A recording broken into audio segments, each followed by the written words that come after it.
尊敬的安纳托尼阁下，敬爱的谢振华主任，各位来宾、老师们、同学们，线上的广大听众们，大家下午好！欢迎大家再次走进气候变化大讲堂。我是清华大学气候变化与可持续发展研究院院长李正。实际上呢，时隔1天之后呢，我们又在大讲堂上见面了。前天我们刚刚做了一场大讲堂。今年4月 ，Cop30后任主席安德烈阁下受邀来大讲堂，就 Cop30会议主办国的巴西将采取怎样的努力，让 Cop30成为国际气候领域的里程碑事件做了演讲。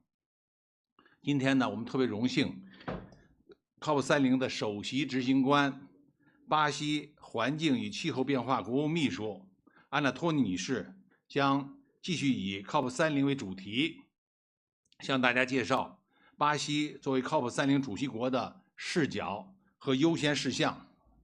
在此呢，请大家用热烈的掌声对托尼女士、高旺大使以及巴西驻华大使馆的各位来宾表示欢迎。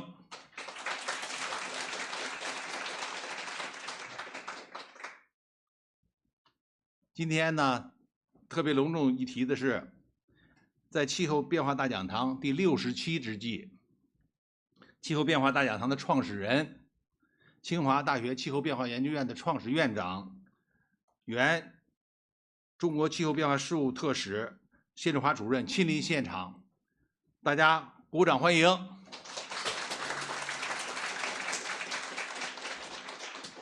今天呢，我们还有一位特殊的客人。是来自海南保亭县的县委书记穆克志书记，大家欢迎。再过几天呢，我们将在他的这个地盘上，他举办巴黎协定之友的一次这个高端对话。所以今天呢，我们非常荣幸请到了这个穆书记。离第30届联合国气候大会还有整整2个月的时间。刚才这个两位首长会谈的时候讲，还有60天。作为全球气候领域最重要的活动之一，此次大会被认为是不能再失败的一届大会，是从承诺走向落实的历史转折点。当下呢，气候治理已从谈判磋商阶段转向紧迫的实施阶段。2024年突破了1.5度的单年全球地表平均温度气温升幅向各国预警表明，协同气候行动已经刻不容缓，低碳转型急需推进。巴西在能源转型中走在发展中国家的前列，希望呢以亚马逊为起点，向世界证明，南方国家不仅仅是气候危机的损害者，更是解决方案的引领者。在巴黎协定通过10周年之际，绝大多数国家走上了低碳发展的道路，但是呢，气候治理也遇到了美国消极气候政策等因素的阻碍。在复杂的地缘政治背景下，各方对于即将召开的第30届 COP 会议将如何保障全球气候治理体系，提振各方信心和雄心，加快行动，抱有非常高的关注和期望。今天，安纳托尼女士呢将讲述此次 COP30大会，巴西作为主席国如何保持气候行动的势头，如何推动巴黎协定真正走入落实阶段，推动全球气候治理进入行动优先的新阶段。大家像我一样非常期待。所以下面呢，我们就有请安纳托尼女士上台演讲，大家欢迎。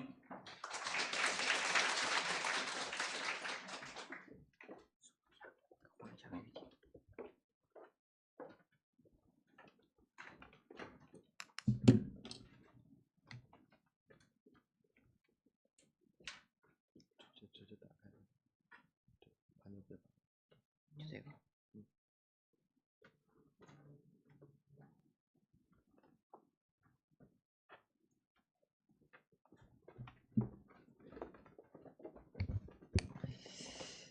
Good afternoon. It is a really big honor to be here with you. I understand there is translation, so I will just continue. I wanted to say thank you very much for the University of Tsinghua, especially for the Institute of Climate Change and Sustainable Development, for the invitation to be here. It is a great honor for us, and we feel very, very close to China.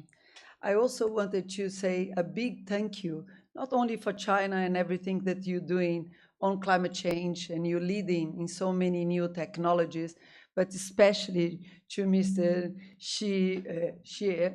It's an honor. You have been building the Paris Agreement together with the government of Brazil, and your legacy is what I think all the new generations are living, the new technologies, so we can see that the Paris Agreement not only has worked, is working, but is changing people's real life. And we are very, very honored to be here with you. So thank you very much. I wanted to talk a little bit about Brazil, and then I will talk about COP30. Brazil, as I don't know how many of you know, this is Brazil's emissions, how Brazil is on its emission. Normally, we go to COPs, we talk a lot about NDCs, we talk a lot about what we should do together, and we know very little about our countries. So this is how Brazil's emission has developed throughout the years, as you can see there. And very, very different from China. The main sources of emission in Brazil has been land use, deforestation, the green part there. The yellow is agriculture, transportation and industry. So in order for Brazil to fight climate change and to contribute to climate change, our role has been on stopping deforestation. And I'm really, really happy to tell you that since President Lula was elected in 2023, the curve that's going down, and you'll see in the next years of this slide, we stopped the deforestation for more than 50% now. So the curve, the green curve, will come down very, very fast. And we have, learning from China, we have also realized that the way forward is what we're calling climate positive growth. So we needed to embrace climate change in order to give prosperity and to grow economically in Brazil. It's interesting to see that in terms of energy, Brazil is already where many countries would like to be. 90% of our energy sources is already renewable. Brazil is very, very rich on renewable energy. We have an abundance. We have hydroelectric power, we have solar power, we have wind power. So Brazil is very rich in renewable energy. As I said, 90% of our power sector comes from renewables. And when we talk about energy, not power, but energy, more than 55% of Brazil's now energy comes from renewable. Brazil has a lot of ethanol, sugarcane, combustion cars. We are importing a lot of China's electric cars. So we are now decarbonizing strongly also our transportation. And Brazil is investing now a lot on hydrogen, green hydrogen, as a new source of energy to feed not only Brazil, but the rest of the world. But this is our challenge. Each country have their own challenges, they have their own emission path, and each of us, through the guidance of the Paris Agreement, needs to think about its own NDC. So Brazil, this is what Brazil's NDCs for the future looks like. So Brazil has decided to create an NDC for 2025, and now with stopping deforestation, we are well in the way to achieve our 2025. We have also a target for 2030 that is very steep, going down, as you can see.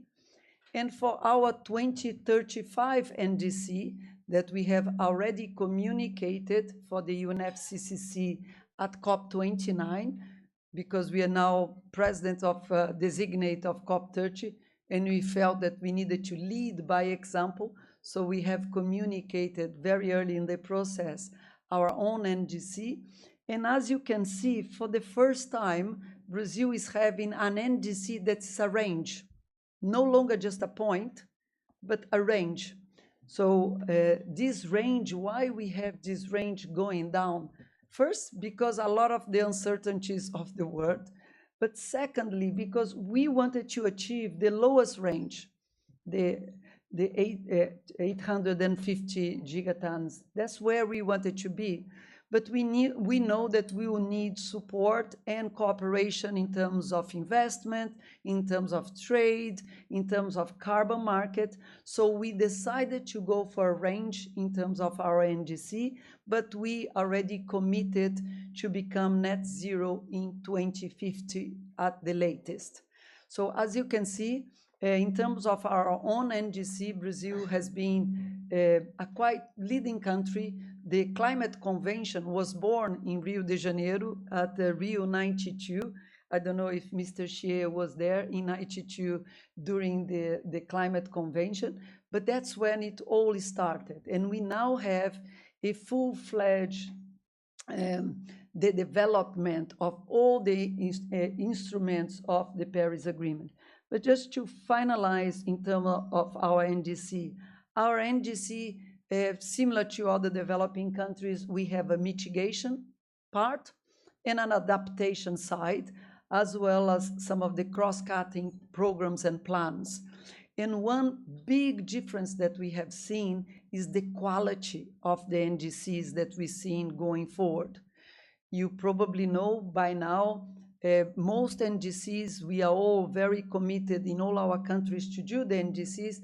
There is only 30 NDCs that have been communicated for the NDCs of 2035. But the presidency has been traveling all over the world and talking about NDCs in Africa, in Asia, in Latin America.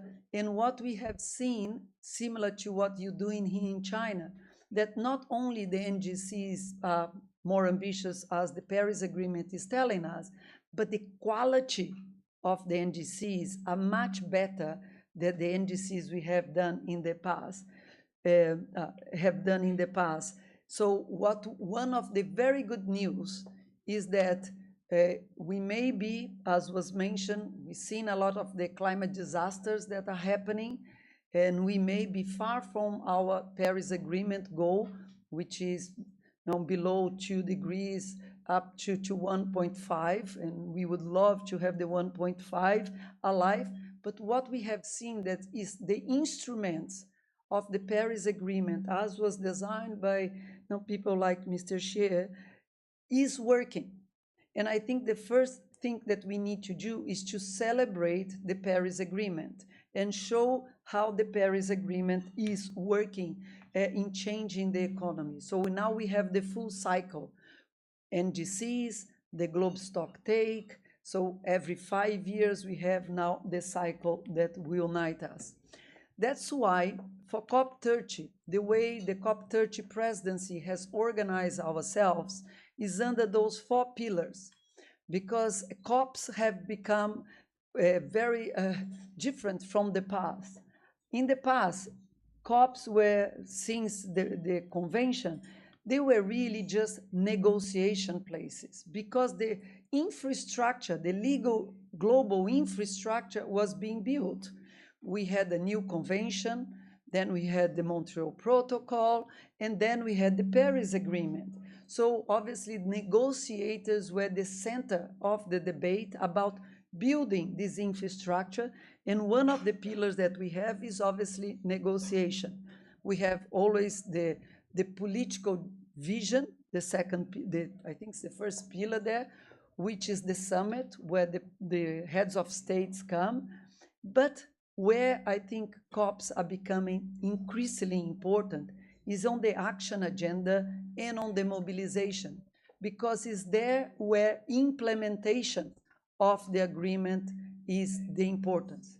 So we have negotiated now for many years the Paris Agreement. The rule book of the Paris Agreement has almost fully been negotiated.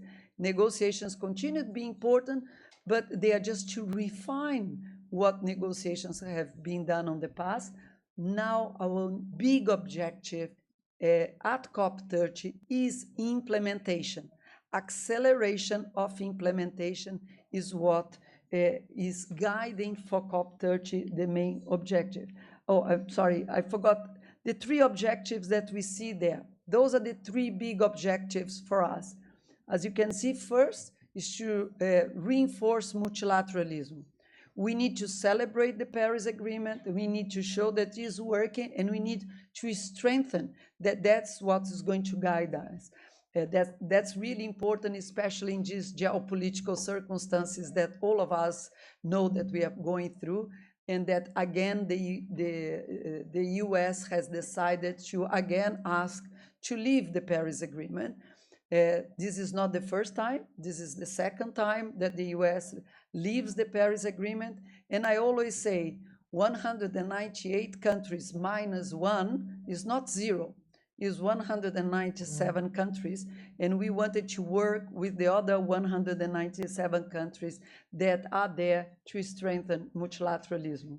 The second biggest objective for us is to make sure that all of us communicated better the effect of the Paris Agreement in the real life of people.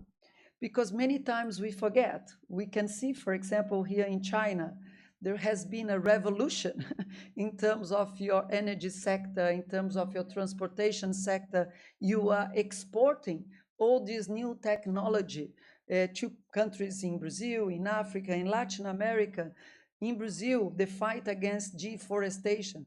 Those are real, this is concrete actions that affect the lives of real people.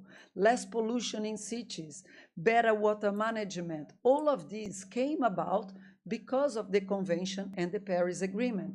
We need to translate what we're doing at the international level to real people's life, because we need their support to continue to strengthen multilateralism. And the last big objective on the green note there, as I mentioned, is implementation. We have enough good decisions under the Paris Agreement.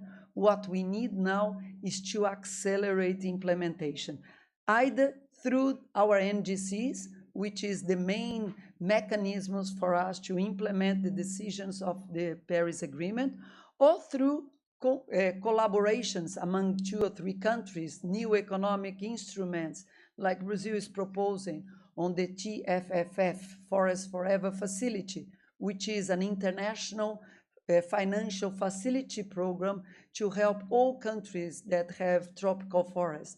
There are many things that we can do that doesn't need multilateral agreement, but that's related to implementation. So negotiations are absolutely fundamental to set up the major global goals. For implementations, country like China is not asking the permission of anybody to implement. Neither is Brazil, and together we can accelerate implementation.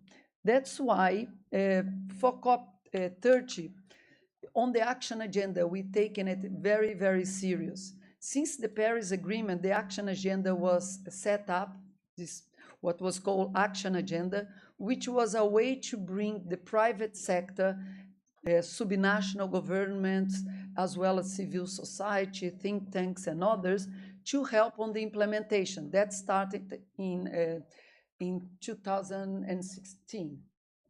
During the Paris Agreement, Laurence Toubiana, our dear colleague, was the first climate champion that had the role of bringing no-state actors to participate in the action agenda. And they have been extremely successful. Nowadays, a lot of the private sector, subnational governments do talk about climate. But since the Paris Agreement, we have had 600 initiatives on the action agenda. Many companies have decided to I will diminish methane emissions in 30%, or some cities will claim and make pledges about deforestation. All excellent initiatives, but those initiatives have gone everywhere, very fragmented. Nobody's monitoring those action agendas. So we decided as COP30 presidency, rather than bringing new action agendas, was to organize the action agenda based on what we already agreed in COP28, which is the globe stock take. So we have looked at what was agreed in the globe stock take in COP28 in Dubai. We have divided the different goals. You can see some little numbers below each of the axes there on energy, on nature-based solutions, on agriculture. I can't see from here, but anyway, infrastructure, the human development, as well as on finance. And the little numbers that you see there below is the numbers of the paragraphs of the globe stock take. So we have not invented those goals. The Brazilian COP30 presidency has used what has already been agreed at the globe stock take and use that as a frame to ask non-state actors to work with us to implement what negotiators have agreed. And of those 6 axes, as you can see, we have divided in 30 objectives, very concrete ones, on tripling renewable energy, on doubling energy efficiency, on food security, all paragraphs that had been agreed at COP28. And we now inviting all the initiatives of the past so that we don't need to restart what has already started, and working together within one frame. So involving the private sector, involving the financial sector, involving subnational government and NGOs to help us to accelerate the implementation of the globe stock take. So for us, what is most important at COP30 is that we united. There is many interesting topics in the negotiation on the GGA indicators, the globe stock take dialogue, the just transition. They're all obviously very, very important, but we feel at this moment that we all need to get together, show the leadership that the South countries are already doing. I and my colleagues have just came back from a series of meetings in Latin American and the Caribbean ministers. We met with them. We were in India. We were in Africa just now at the Addis Ababa, the African Climate Summit, and everybody is really eager to implement. So we wanted to spend COP30. We feel that the success of COP30 is to redirect the next decade of COPs and focusing on the implementation and using the example that China has done, which is acceleration of the actions that you're doing here and all the work that you're doing to help other countries to implement their NDCs. So I think I stop here. Thank you very much. And obviously, if there are questions, I'll be happy to answer. Thank you.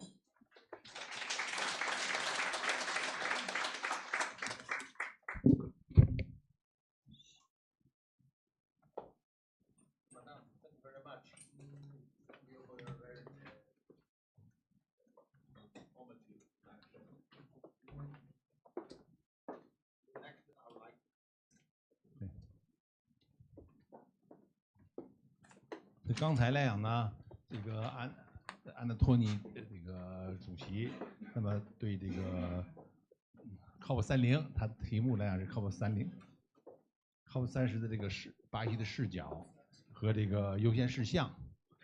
我相信大家的这个听到了这个很多的信息。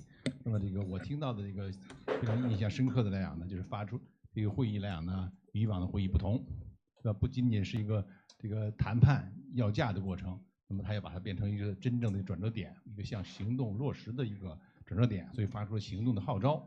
而这个号召呢，并不简单的是空洞的一个呼吁，那么实际上呢，有非常详实的行动计划方案来支撑。所以大家听到的6个主题轴，然后呢30个目标，在这个 COP28的这个全球盘点的这个结果指引下，那么这个我想印象非常深刻。下边来讲呢，我就想这个开启提问环节。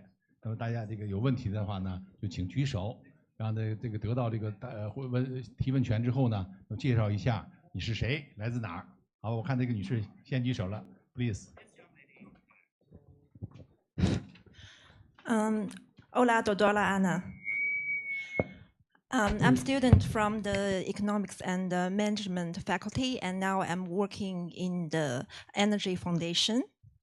And também falei português porque estava a trabalhar num país da língua portuguesa pelos anos e estou muito agradável para esta oportunidade para participar desta atividade entre os dois países com a relação amizade. Yeah.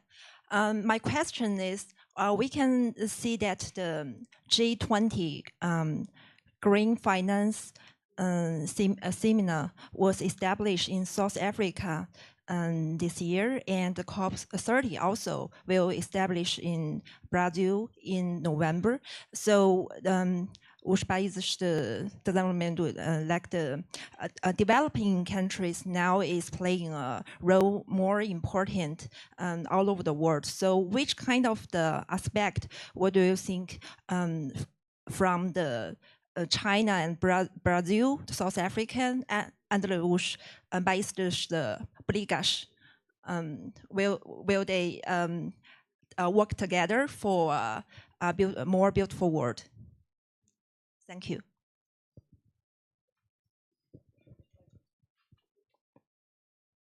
Shall I take one by one? Is that okay? Yeah, great. Congratulations for your Portuguese and English. So congratulations, great Portuguese. So you'll be doing fine in Brazil during the COP if you come. But you asked a really important question. And for us, as you know, Brazil has led the G20 last year. So Brazil was the president of G20. And during G20, for the first time, we opened up a space called TF Clima, Task Force Clima, at G20, was a big initiative for Brazil. And for the first time, we put together financial ministers, climate ministers, foreign affairs ministers, and central bank presidents to talk about climate change and financing for climate change. Normally, who comes to COPs are environmental ministers, climate envoys, and they're really, really good. Oops, yeah, they are really, really good, but now we are in a phase of implementation. So we do need financial ministers and central bank ministers more involved in the debate about climate change because they need to sign the check. They need to decide the budgets. And what I think developing countries, Brazil, now South Africa, before with India, and obviously always with China, we have realized that climate is not just an environmental issue that's a niche. Climate is a pillar for prosperity, development, and growth. We cannot think about growth anymore without thinking climate. And I think what G20 from South Africa is doing is a continuation of the debate that we started in in G20 in Brazil. And what I feel that countries like South Africa, China, and Brazil will be bringing is some very specific economic mechanisms. I know Brazil and China are working together, for example, on a taxonomy together with the central banks. This is really important because that is implementation. We are going to be looking at how your carbon market in China is working with the carbon market of Brazil, Europe, and South Africa. Again, really detailed. We don't need the consensus of 198 countries, but together we can do a lot of things. So I think what is bringing for this COP through this vision from developing countries is a pragmatism on how to bring climate and economics together so that we can look at prosperity and, as you said, a new type of development that all of us want. Thank you. 谢谢。下边看看谁有问题。Noise. 这个女士吧，请你先来，介绍一下你自己是谁。Hello. My name is Alice Ho, and I'm working at the Global Alliance of Universities on Climate. This is the alliance which we work with ICCSD and with a lot of world-leading universities. So, inspired by President André's recent visit in April, we were hoping to operate a pavilion in the Blue Zone, and with our 15-member universities that has already linked with more than 2,000 of young leaders from more than 70 countries delivered targeted training. And also we are hoping to stage a model COP simulation on every continent. And as we enter the critical sprint phase towards the COP30, some of them will head to Belém. And what are some specific strategies does the presidency have to harness the young people? And how our alliance is keen to collaborate closely to ensure an inclusive and successful outcome?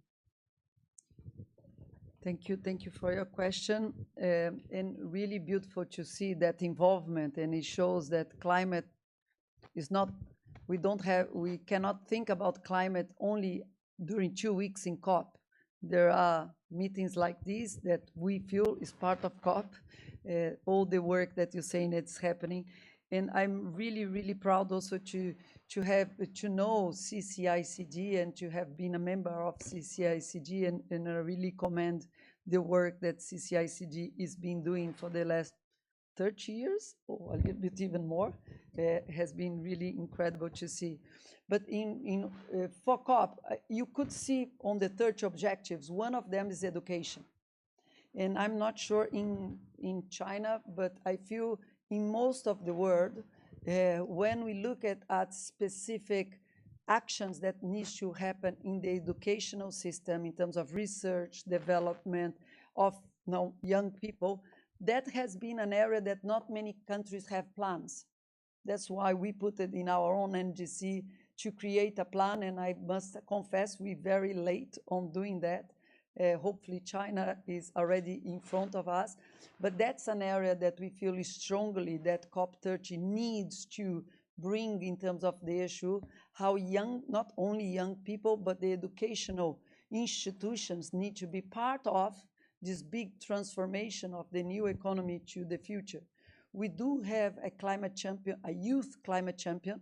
Her name is Marcele Oliveira, that has been nominated by President Lula, and she's helping us a lot to create the space for young people, children and young people at COP. I always say my generation is living a planet that's already full of problems in terms of climate issues.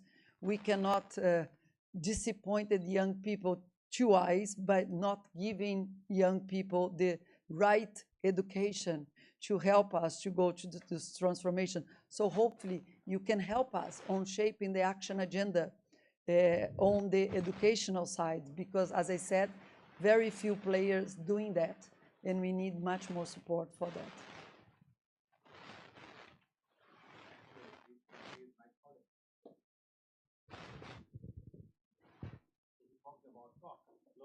Of universities on climate. So Rio University is a member of this. Did they ask for a pavilion at the Blue Zone?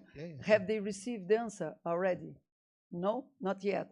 So the timings of things in Brazil takes a while, but everybody that has asked for a space in the Blue Zone, and if they are members of the UNFCCC, as you know, who decides which pavilions goes into a COP is not up to the hosting country, but is up to the UNFCCC.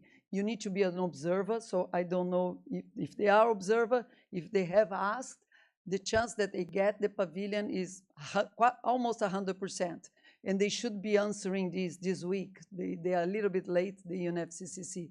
We have received 3 times more requests in terms of space for the blue zone than what the blue zone, which is bigger than in COP29, could have as a space. So what the UNFCCC has decided is to give everybody space, but perhaps a smaller space than what is asked. So hopefully you'll get some answers this week. Yeah. I think we But want. otherwise, please do give me the name of who actually request, and I can check if that is there. I will do that. Thank you。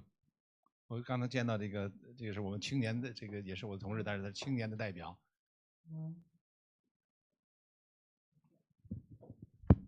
Thank you for your presentation. I learned a lot from this. And I'm Sun Roshui from ICCSD, and I used to be a COP delegate for 28 and SB60. So I have 2 very short questions. The first one is, we see that developing countries are now demonstrating much progress and advantages in the climate regime, such as Brazil in combating deforestation and China in energy transition. So the question is, how do we frame the narrative and the pattern of Global South leadership under the Paris Agreement, especially under the common but differentiated responsibility and respective capabilities? And the second question is, what's your vision of the future COP in the implementation phase of Paris Agreement, when there seems to be less agenda items inside, hopefully, and we need more engagement from different stakeholders outside? What will the future COP be like to facilitate implementation? Thank you. Again, really interesting question. First, on the Global South leadership and CBDR. I mean, CBDR is within the convention, is within the Paris Agreement, and always will guide the work that we need to do under COPs. Even if we are leaders, it doesn't mean that this takes the responsibility, the historical responsibility of developed countries. But Global South is not waiting for just what the Global North is doing. We are agents of our own development, and we have seen what needs to be done.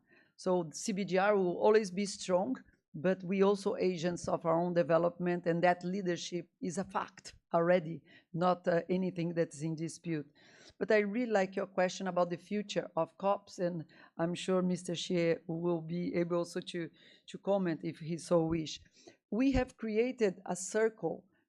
In our structure, we created 4 circles. One of them is a circle of former presidents of COPs, and is led by Minister Fabius, that from the Paris Agreement, and we have all the former COP presidents, to ask them suggestions on what should not only COPs, but the regime look like in a moment of acceleration of implementation. What are the challenges for an organization such as the UNFCCC that was created and guided to think about negotiations, and now that the negotiation has been more or less fully implemented, what should be added or changed so that we can accelerate implementation? We can learn from the Montreal Protocol, for example, in which there is a lot of technical assistance for countries, in which is much more hands-on, which is less negotiation-led and much more policy-making-led. But those are discussions that not only will happen at COP30, but will happen as a process. But I think what we're seeking in COP30 is perhaps more consensus that the way forward is implementation and acceleration of implementation. If we have that consensus, then form follows function. Then the form of what Paris or what COP should be should respond to the functions that are needed in the case implementation. So I'm looking forward to the report, and I know Mr. Xie is also talking to them. But it's clear that we need to rethink. COPs have become like the biggest UN meetings. It's 80,000 people that comes to COPs and the pavilions. And so very important the last 10 years, but as everything, it needs to now to respond to the needs that we have now. And as you said, perhaps other players need to be involved in other moments beyond just the negotiators. Madam, I want to report to you that now currently we have roughly 90 people in the classroom, almost full. That's And great. then we still have a lot of audience on the website, online. So there are 1,000 people are attending this meeting. It's a presentation. Thank you. You are very attractive. Thank you. 我看看，这个男士吧，有问题简短一点，讲一下你是谁。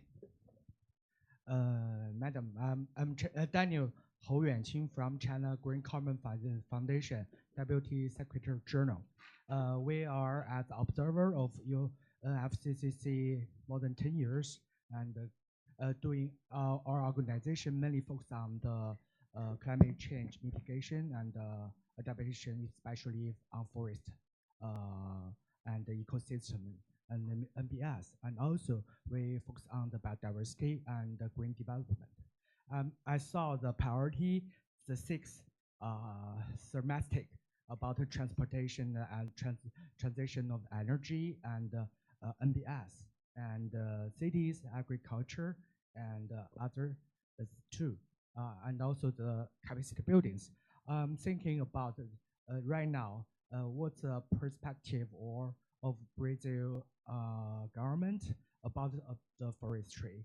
I saw the agenda about the deforestation and degrade and promoting the restoration of the forest ecosystem and combined with biodiversity. How to leverage the funding and also leverage the resources to promoting the NBS actions, and what's the perspective of COP30 from your side? This is my first question, and the second one, very short.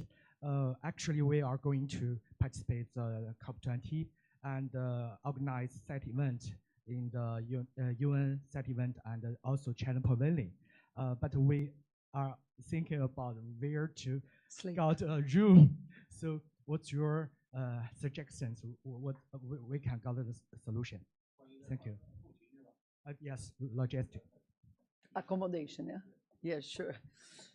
I think I start with the accommodation just because it's a bit more trickier. It's harder to answer than the deforestation one.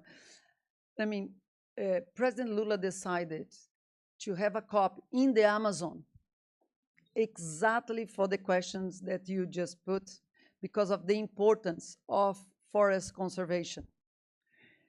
Symbolically, now, as you know, Brazil has been criticized because of our deforestation, which is a very good that the world has stood up and criticized Brazil for deforestation, because a lot of that deforestation that was happening before was illegal deforestation. So Brazil is totally committed, and President Lula, even before he became president, he went to Egypt during the COP in Egypt, in Sharm el-Sheikh, and invited the entire world to come to Belém, to the Amazon, to show that our biggest emission gases, we wanted to tackle our problem. And we are open about that, yes, we had a problem there. However, is the Amazon, and obviously it's not a big city in terms of Belém, is a city that has problems of every middle income countries, small cities, is 1.4 million people, so it's not 140 million people. Yes, I think it is. So it's not that small, but yes, it's not a resourced city that has holidays, hotels. No, it's not. So accommodation is a challenge. The Brazilian government, as well as the state level government, we're working as fast as we possibly can to ensure that everybody that wants and can come to Brazil will have accommodation at the right price. So we're working very hard with the hotels, with the ships. So my suggestion to you and to everybody that wants to come, continue looking at the official site that the Brazilian government has put it. You'll see that the prices are going down. Just last week, 30% lower. In Brazil, it's nothing that we can do to oblige the private sector to diminish the cost. but we have seen that there is 30% already going down. We are taking some legal measures as well. So please continue and don't give up. Do come to Belém, please, because it will be important, your presence there. But you ask a very important question about how do we finance in the area of forest? And I think, I mean, obviously Brazil is a forest country. 60% of Brazil is forest. And we have three challenges. First challenge is stopping deforestation. For that, there is an economic mechanism, good or bad, that's called RED Plus, in which we have Article 5 of the Paris Agreement that helped us. And in the case of Brazil, we have the Amazon Fund, really, really important. We feel strongly that reforestation, second challenge, we all need to, and I know China is doing so much to do reforestation, so is Brazil. We're doing a lot of effort. We know that's not easy and we know that's expensive, but for reforestation, we feel that carbon markets can play a very important role, because really it's reforestation that absorbs emissions, and that's the most effective machinery that we have is reforestation, but we have carbon market. But we never had one economic mechanism to help countries to preserve forests, to keep the forest, the standing forest. Standing forest nowadays has no value. Nobody is paying for indigenous people, thank you. Nobody is paying for indigenous people or local communities to preserve forest. They have a great job preserving forests, but they are not being remunerated for that. And what the TFFF, the Forest Forever Facility mechanism, is one attempt to be the first big economic mechanism to help on keeping standing forest. We do need together to think about new economic mechanisms, payment for environmental services. There are new economic mechanisms. If we want a new development, we will need a new economic mechanism to preserve forests. Our attempt at COP30 will be the TFFF. We're receiving a lot of support from countries. Let us hope that we will be able to put that mechanism standing so that we can remunerate standing forests for the service of standing forests. We don't need to deforestate and then get money for a carbon market. We need to value standing forests, and we don't have good economic mechanisms so far. Please take some water. I will. There could be more difficult questions. You can go. Be prepared. I noticed that you're a foreigner. Where are you from?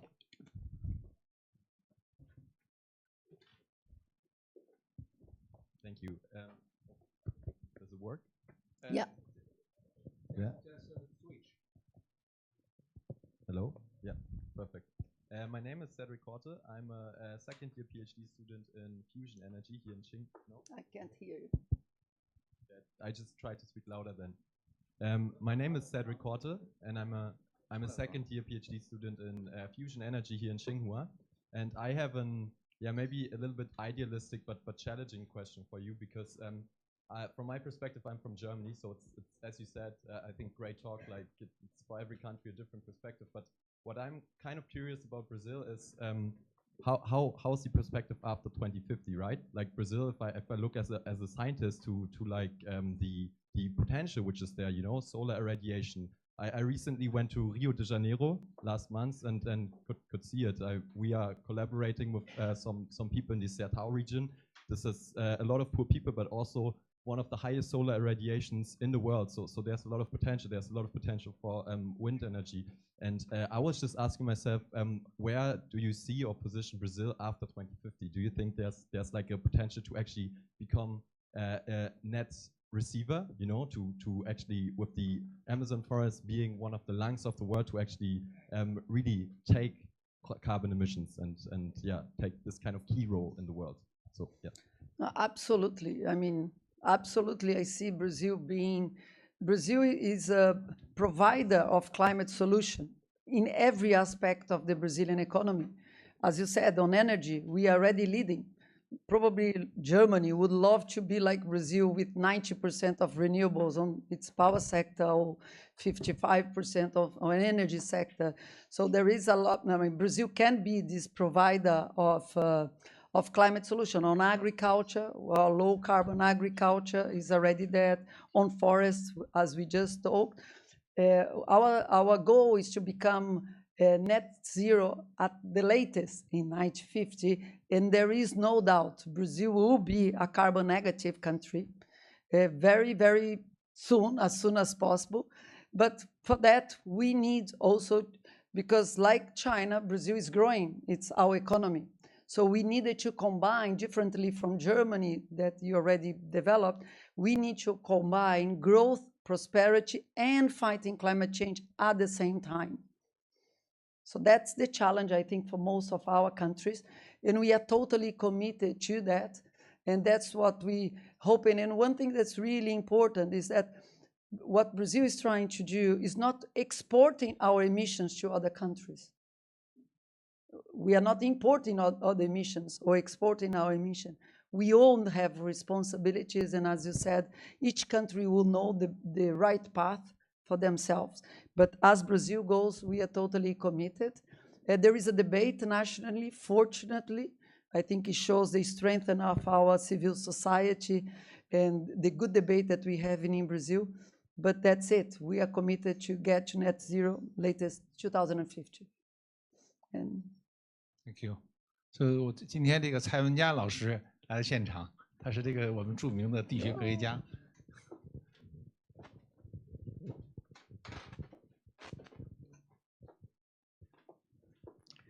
Your Excellency Anna Tony, it's really our great pleasure and honor to hear your exciting speech and also for showing the leadership from Global South, especially from Brazil. I am Wenjia Cai from Tsinghua University. My research is in climate change and health. I do have one question and one invitation. My question is, it is really inspiring to see that fostering human and social development is one of the central themes of COP30. Given this is a critical year for global goal on adaptation, how do you think will COP30 advance the Belém Health Action Plan to truly connect climate action to real lives, as you mentioned in your previous slides? And at the same time, I would like to extend a formal invitation. Under the platform of Asian Universities Alliance, led by Tsinghua University, we are organizing the Asian Youth Innovation Hackathon on climate change and health.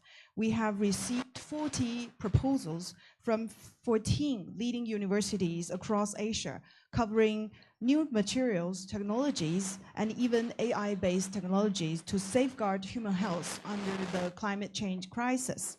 And they are about to bring out these down-to-the-earth solutions to achieve this goal. And the final round will be held in the China Pavilion on November the 14th.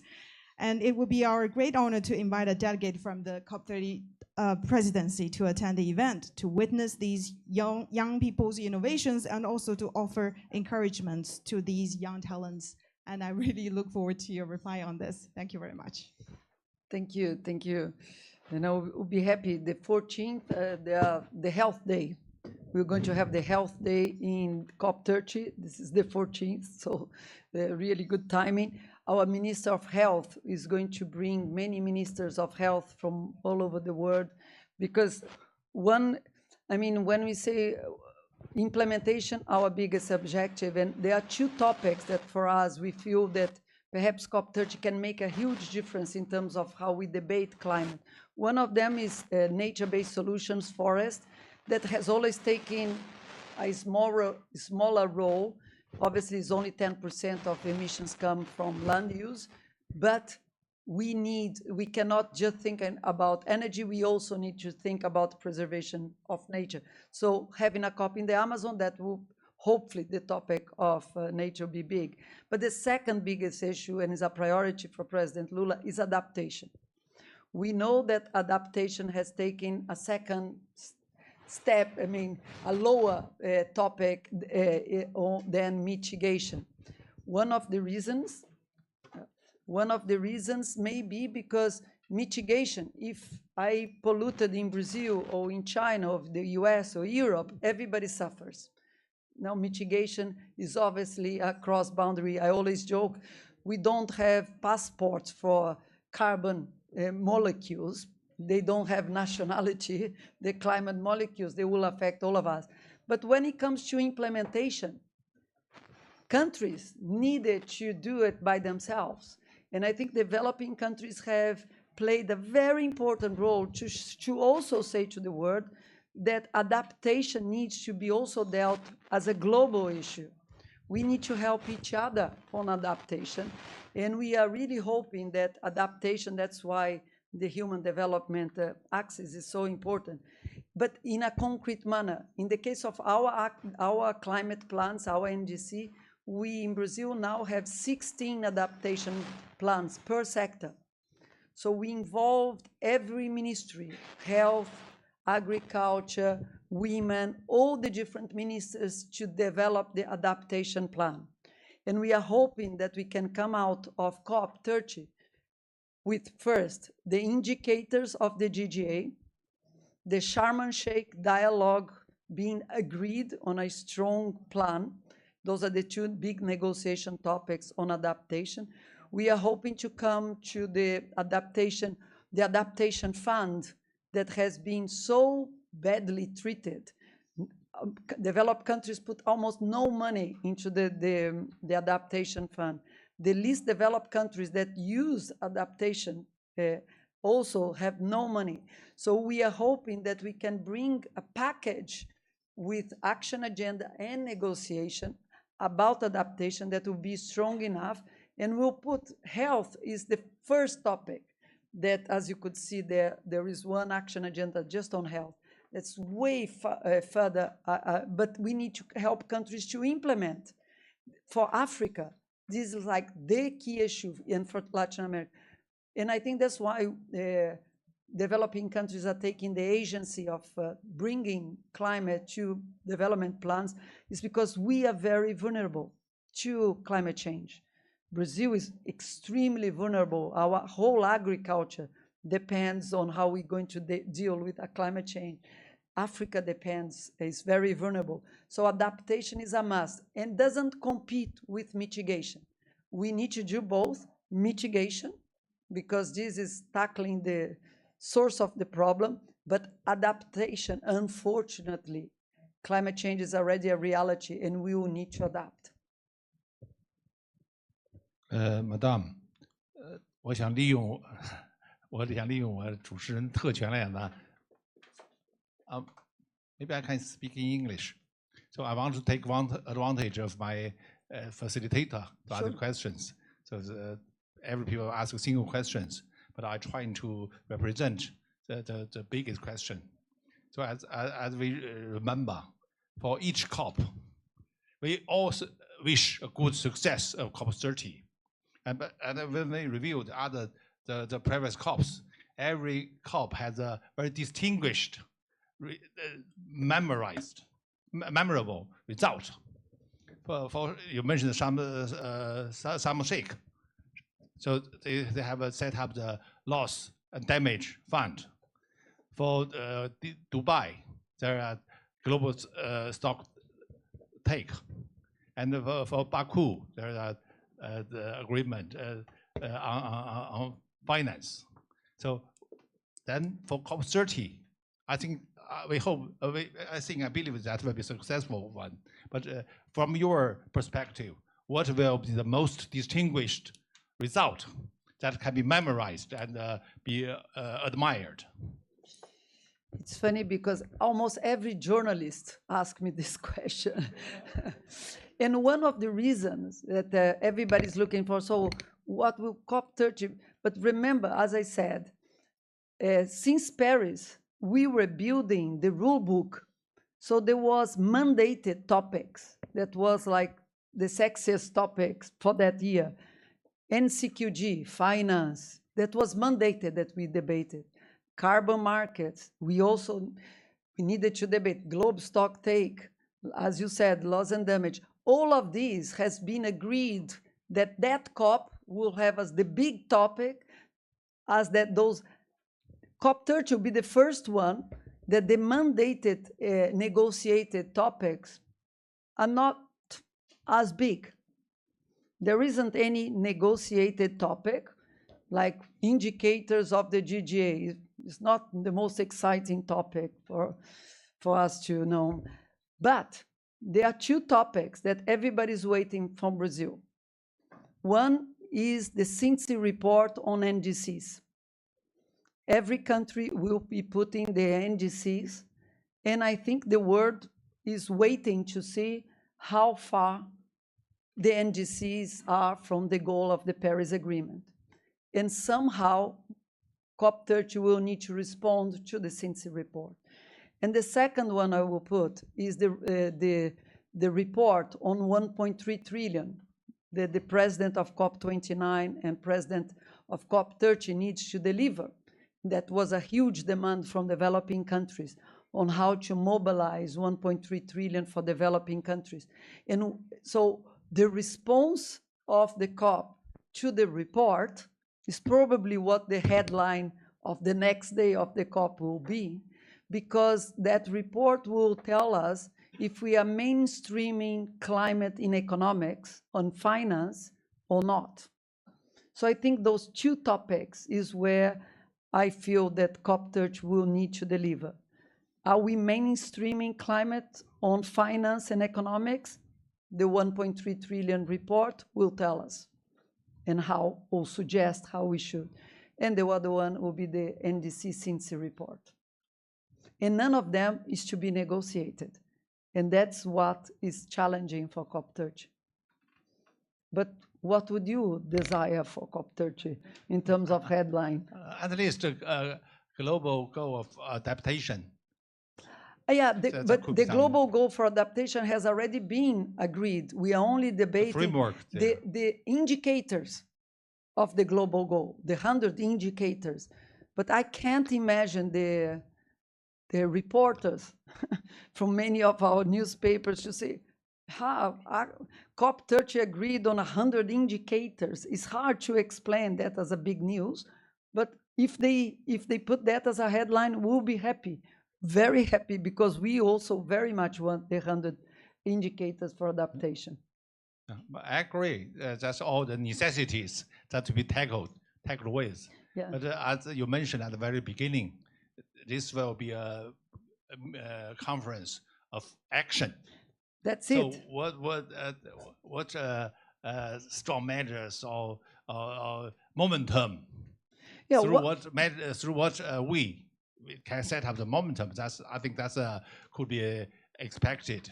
Yeah. From my perspective. Yeah, I think that that's why I'm putting so much emphasis on the report of 1.3 trillion, because we will show that there are enough programs and projects that can be implemented tomorrow if developing countries had the resources, and is investment, is not aid that only that we're talking about.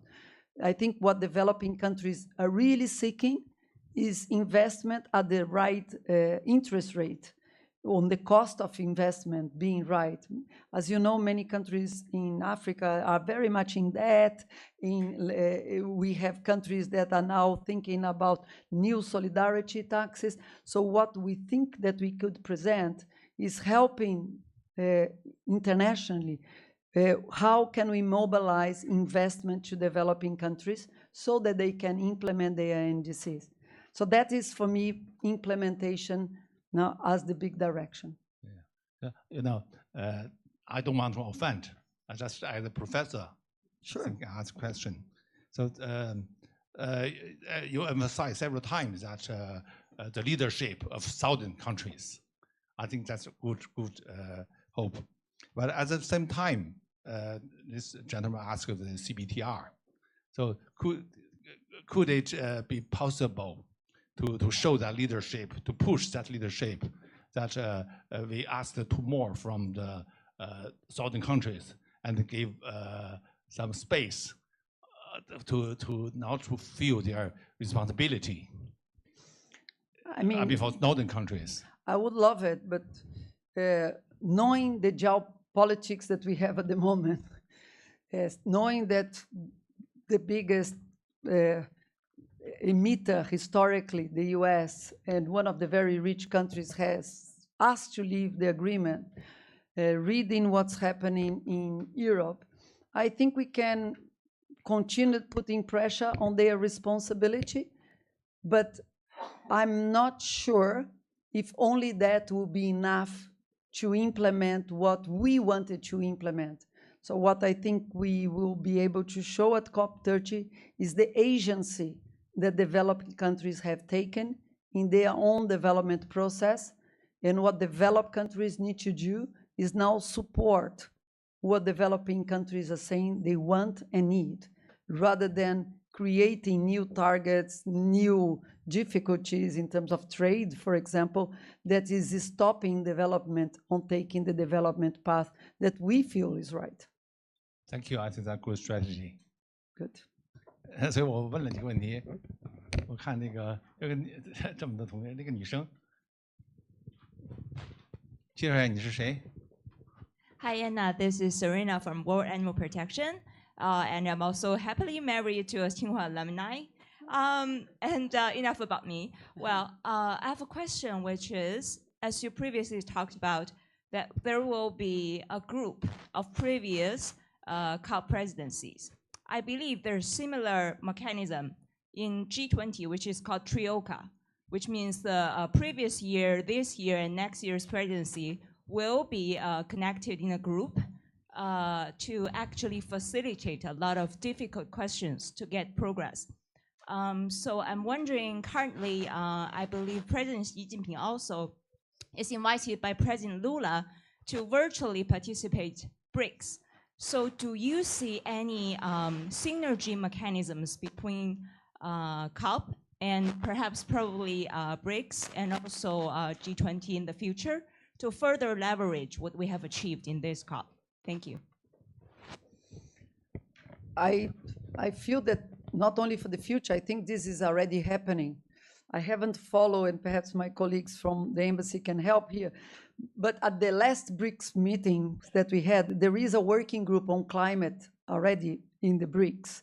Yeah, a small working group that's working exactly on how our countries are implementing our NDC, which type of investment we are doing in our countries, exchanging experience within BRICS on the challenges on the different sector. So I think BRICS is already embraced climate change as a work in a very pragmatic manner on how we're doing in each of the countries and how can we go forward together on exchanging that part. I would say the same about G20.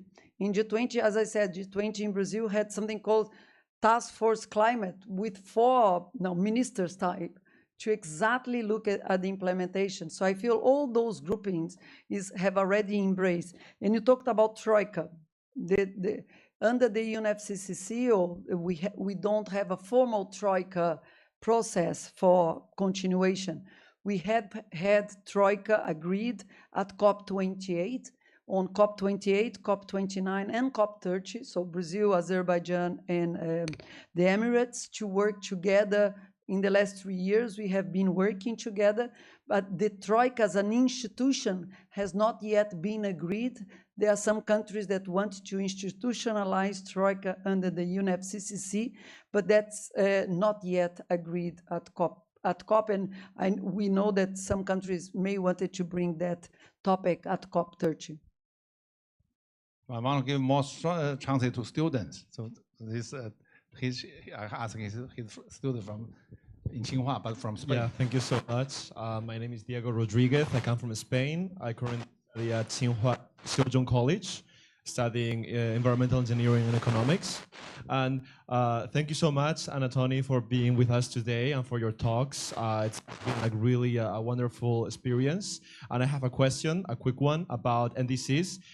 Because you have mentioned them throughout your whole lecture today. And they are a very important topic that is currently being discussed. But as we know, less than 30 countries have, as of June of this year, sent the NDCs.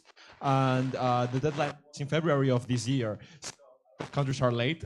China is also late. They say that they are going to send their NDCs by the end of the year. But yeah, it's problematic because COP, of course, the presidency is still waiting. So how does the presidency plan to help like move along the process of these countries sending in their NDCs? What specific measures do you have planned? Thank you very much. Now, you're right that the deadline for the NDC was February, and then was agreed that they would have it until the end of September because of the synthesis report.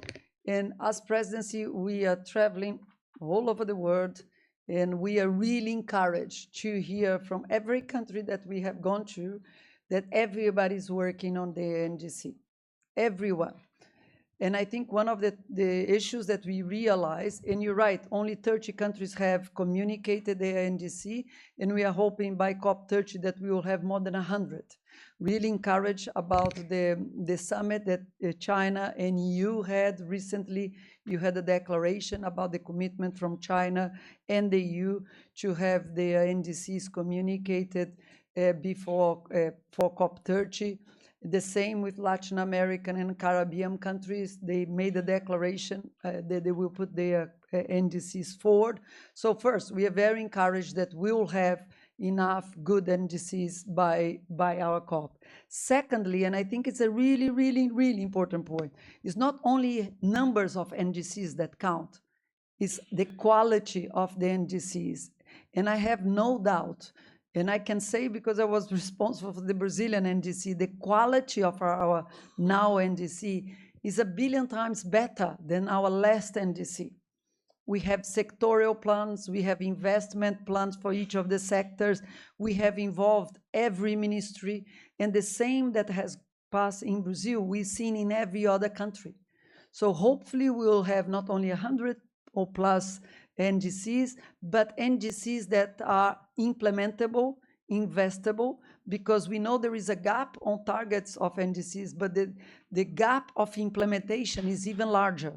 And what we wanted to secure is that NDCs are implementable and that is clear development path so everybody can work together. And as COP30 presidency, President Lula held a summit with Secretary General Guterres, and Mr. Xi Jinping participated. It was an online summit about NDCs at the beginning of the year. If I'm not mistaken, it was March. And countries committed to have the NDCs. We are going to have another summit of leaders at the UN Assembly now in September, bringing all prime ministers and presidents together, again, to talk about NDCs, but we feel very encouraged that we will have good numbers and hopefully great quality. Do you still have energy to take last one? Yes, please. Yeah. Then we 我看你举了半天手了，你再简短一点啊。阁下好，我来自人民日报。Just one second, so I can understand. 我看到了今天您的演讲务实和亲民的一面。您刚才讲到了说，你直接问您的问题，你直接问您的问题。好，巴黎协定对普通人的真实生活的影响。那么您怎么看这个？重要的是教育，您怎么看待消费减碳？谢谢。Carbon reduction from daily consumption, daily life.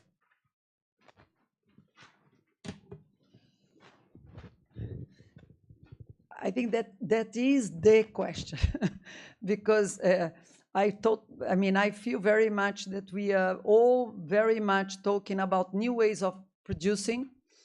Like we now, it seems normal that many of us, and I'm the one that I have a BYD, so I have an electric car. So as a consumer, I have bought one of your cars. So we are changing consumption partners as well. But I feel we're not giving enough attention to consumption patterns as we are on the production side. So we are producing the same products, low carbon, which is already very, very, very important. So, but they are normally the same products. But we are not looking at is the type of consumption that we have. That's why I'm so happy that here in China, you start putting a lot of attention in the policy about circular economy. The same in Brazil. So that the consumption patterns that we all have, and I think by looking through a very pragmatic approach, which is the circular economy, will help us to rethink consumption as well. Because I think that debate, as you could see, we don't even have, one of the topics here was not, we have circular economy, but consumption is a topic that is not yet discussed. We saw what happened, for example, on the topic of the pollutions convention just recently about consuming less single-use plastics, the difficulty of such a debate. But that I hope that with maturity and more trust among our nations, we will also be able to talk about consumption. And we need to learn from a lot of our traditional people. And in Brazil, we're trying to very much work and support the work of our traditional people, the indigenous people. We have a circle of people under the COP30 presidency so that they can also help us to guide the work. But I agree with you, is a topic that's missing in terms of the global attention too. I'm happy that we are now talking about circular economy, but we need to put more effort in that debate. Yeah, so exactly, in China, we also have this tradition, the old traditional people to save to give material, guidance to the value material and to save energy. The use of materials is something that we still, I think, as society, because our economies were not brought or thought about as, we thought about the economy as a linear issue. And now we discover that we need to think circularly. Takes a while for us to redo the economy, but I'm a glass full person. I'm very optimistic. I know we will do it. We need to do. Yeah. Thank you. Thank you. So I know there's still a lot of questions, but for the time reason, we cannot tire her up anymore. So take some water. So I introduce you that this lecture series was as founded by Minister Xie. So for each speaker in this lecture, we prepare a plate to memorize your contribution. This plate was speciality that we had on this plate. There are signature of Minister Xie. Wow, that's so I would like to ask the honor of Minister Xie to send you the plaque. Oh, thank you, thank you. For to memorize your contribution.